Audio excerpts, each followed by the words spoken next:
નમસ્કાર મિત્રો, હું છું આચાર્ય ડૉક્ટર અજય પંડ્યા અને સત્યમ જ્યોતિષ કાર્યાલયની અંદર આપનું હાર્દિક સ્વાગત છે. મિત્રો, આપના અનેક પ્રશ્નો આવ્યા જે વાતવારસથી લઈ એકાદશી, ધનતેરસ, ચૌદસ અને દીપાવલી, ભાઈબીજ વગેરે ક્યારે છે. પરંતુ મિત્રો, અનિવાર્ય કારણો અનુસાર જો કે યજ્ઞો પણ હતા અને સાથે સાથે થોડીક તબિયત નાદુરસ્ત હોવાના કારણે હું આપની સમક્ષ વિડીયો ન બનાવી શક્યો એ બદલ ક્ષમા માગું છું. પરંતુ જે તિથિની વધઘટ હતી એને હિસાબે સર્વ લોકો દ્વિધામાં હતા. તો અત્યારે આજે જે છેલ્લા પ્રશ્નો છે કે દીપાવલી ખરેખર ક્યારે ઉજવવી જોઈએ અને ભાઈબીજ ક્યારે છે, બેસતું વર્ષ ક્યારે કરવું જોઈએ અને લાભ પાંચમ શું ખરેખર ક્યારે લાભ પાંચમનું પૂજન કરવું જોઈએ.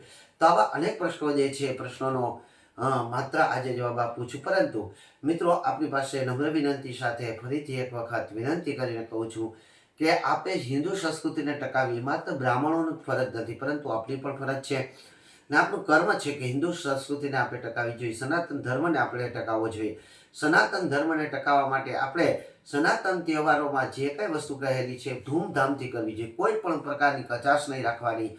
આજે દીપાવલીનો જે દિવસો છે એ સમય દરમિયાન આપ રંગોળી બનાવો છો, સાથે સાથે જે ફટાકડા ફોડો છો, એકબીજાને મળો છો, એકબીજાના ઘરે જાઓ છો, એકબીજા માટે ભોજનની વ્યવસ્થા કરો છો, આ તમામે તમામ અઢળક દાન કરો છો. તો આ કરવું જોઈએ અને આપણા બાળકોને શીખડાવવું જોઈએ કે આપણે આ કરવાનું છે. જો આપણે આ કરશું નહીં અને આપણા બાળકોમાં આ સંસ્કાર નહીં ભરવીએ તો ભવિષ્યની અંદર દિવાળી જેવા તહેવારો લુપ્ત થતા જશે. આપણા અનેક સનાતન ધર્મના તહેવારો લુપ્ત થઈ ગયા છે, પરંતુ હવે જાગો ત્યાંથી સવાર છે. આથી કરી અને માત્ર હું આપને એક વાત કહું છું કે મને અથવા તો આપ કોઈને પણ આ સમયની અંદર જે આપ દિવાળીની શુભકામના પાઠવો તો આપ દીપાવલીની હાર્દિક શુભકામના, દિવાળીની હાર્દિક શુભકામના પાઠવજો. સાથે સાથે નૂતન વર્ષ અભિનંદન કહેજો અને જય શ્રી કૃષ્ણ, જય શ્રી રામ, જય માતાજી વગેરે શબ્દોનો ઉપયોગ કરજો. આપે જે આપણી સંસ્કૃતિની અંદર રચાયેલું છે એને વર્ણવજો.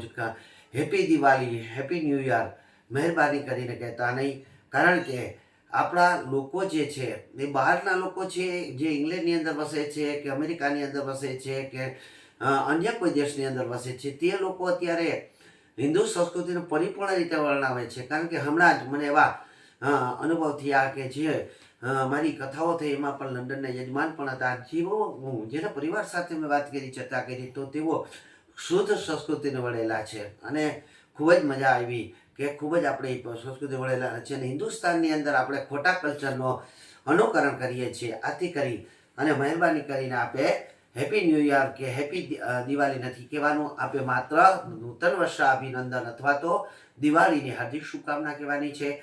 દિવાળી આવતીકાલે સોમવારે છે. સોમવારના રોજ આપ દીપાવલીની મનાવો અને ધામધૂમથી મનાવો.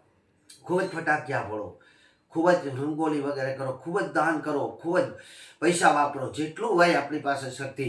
મેં તો એવું કહેલ છે કે કદાચ આપ વર્ષનો ખાલી 1% ભાગ આપ જે કમાણી કરતા હોય ને 1% ભાગ તો આપણે ઓછામાં ઓછું, મેં તો ઝાઝા ટકા કીધા છે, એટલા ટકા ફટાકિયા લઈ લીધા છે, ખાલી ફટાકિયા. અને દાન પણ એટલું બધું કરવાનો વિચાર કર્યો, ઘણું બધું લઈ લીધું છે. તો આપ પણ દાન કરો. કારણ કે શાસ્ત્ર એવું કહે છે કે આપે પૂરેપૂર્ણ આપની કમાઈમાંથી ખાવાનો અધિકાર નથી, અન્યથા આપે આડકતરી રીતે આપના પૈસા વયા જાય છે. એટલે આડકતરી રીતે દુઃખી થઈ અને પૈસાને ખર્ચો કરવો એના કરતાં દાન પુણ્ય કરો અને ધામધૂમથી દિવાળીની ઉજવણી કરો.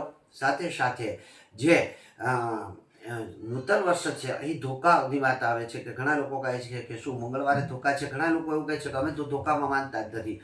પરંતુ ના, જે તિથિનો શ્રય છે એ છે જ, જે શાસ્ત્ર સૂર્ય અને ચંદ્રની ગતિ છે એ પ્રમાણે ઉપરથી શાસ્ત્ર અનુસાર તિથિનો શ્રય બતાવવામાં આવ્યો છે. તો તિથિનો શ્રય અત્યારે એકમ તમે ન કરી શકો. આથી કરી મંગળવારે એકમ નથી, બુધવારે બેસતું વર્ષ થાય છે, બુધવારે નૂતન વર્ષ છે. આથી કરી બુધવારે બેસતું વર્ષ કરવું, ગુરુવાર અને બીજ કરવી, 23 તારીખે બીજ છે એની પણ નોંધ લેજો. અને લાભ પાંચમ તો રવિવાર અને 26 તારીખે છે. આથી કરી અને ત્યાર પછી આપ આપના રોજગારમાં જાઓ છો તો આપ સર્વને રોજગારની અંદર સર્વ પ્રકારનું સુખ અને સમૃદ્ધિ મળે. ગયા વર્ષ કરતાં આ વર્ષે આપણે સારી લાભકારક શક્તિ પણ પ્રાપ્ત થાય, યશને પ્રાપ્ત કરો, કીર્તિને પ્રાપ્ત કરો, માન સન્માનને પ્રાપ્ત કરો, પ્રતિષ્ઠાને પ્રાપ્ત કરો અને આપને દાન કરી શકો એટલી લક્ષ્મીની પ્રાપ્ત થાય. આપ વિદ્યાનું દાન કરી શકો એટલું જ્ઞાન પ્રાપ્ત થાય અને આપ શ્રમદાન કરી શકો એટલી શક્તિ પ્રાપ્ત થાય. એવી શુભેચ્છા સાથે આપ સર્વને દીપાવલીની હાર્દિક શુભકામના, નૂતન વર્ષ અભિનંદન. સર્વને જય શ્રી કૃષ્ણ, જય શ્રી રામ, જય શ્રી કૃષ્ણ અને જય મહાદેવ અને જય માતાજી આ વખતે બોલશો એવી અભિલાષા સાથે. અને મને જે કોઈ મેસેજ આપો કે મને જે કોઈ ફોન કરો, મહેરબાની કરીને માત્ર જય શ્રી રામ, જય શ્રી કૃષ્ણ, જય મહાદેવ અથવા તો જય માતાજી કહી અને મને શુભેચ્છા પાઠવજો. આપ સર્વને પણ જય માતાજી, જય શ્રી કૃષ્ણ, જય મહાદેવ. સર્વનું કલ્યાણ થાઓ.